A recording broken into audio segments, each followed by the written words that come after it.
कोकणातील प्रत्येक अपडेट जाणून घेण्यासाठी आजच माझे कोकणच्या सोशल मीडिया प्लॅटफॉर्मला लाईक, फॉलो आणि सबस्क्राईब करा।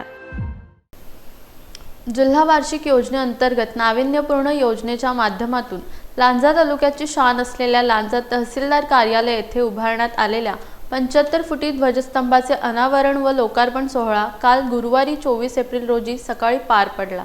या कार्यक्रमाला उपस्थित लांजा राजापूर साखरपा विधानसभेचे आमदार किरण सामंत, जिल्हाधिकारी एम देवेंद्र सिंग, पोलीस अधीक्षक धनंजय कुलकर्णी, राजापूर प्रांत डॉक्टर जास्मिन, प्रांत अधिकारी जीवन देसाई, तहसीलदार प्रियंका ढोले यांच्या हस्ते अनावरण व लोकार्पण झाले। कार्यक्रमाप्रसंगी बोलताना आमदार किरण सामंत म्हणाले की आज या ठिकाणी 75 फूट ध्वजाच्या अनावरण व लोकार्पण सोहळा पार पडत असताना आगामी काळात या ठिकाणी छत्रपती शिवाजी महाराजांचा पुतळा उभा करायचा आहे।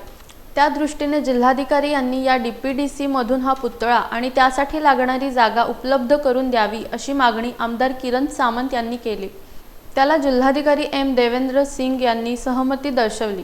तर काश्मीर पहलगाम येथे पर्यटकांवर भ्याड हल्ला झाला या पार्श्वभूमीवर देशातील आम्ही सर्व भारतीय एक आहोत हे दाखवण्यासाठी आणि आपल्यामध्ये देशभक्ती जागवण्यासाठी तर काश्मीर पहलगाम येथे पर्यटकांवर भ्याड हल्ला झाला या पार्श्वभूमीवर देशातील आम्ही सर्व भारतीय एक आहोत हे दाखवण्यासाठी आणि आपल्यामध्ये देशभक्ती जागवण्यासाठी आज हा 75 फूट ध्वजाचा अनावरण व लोकार्पण सोहळा पार पडत असल्याचे आमदार किरण सामंत म्हणाले।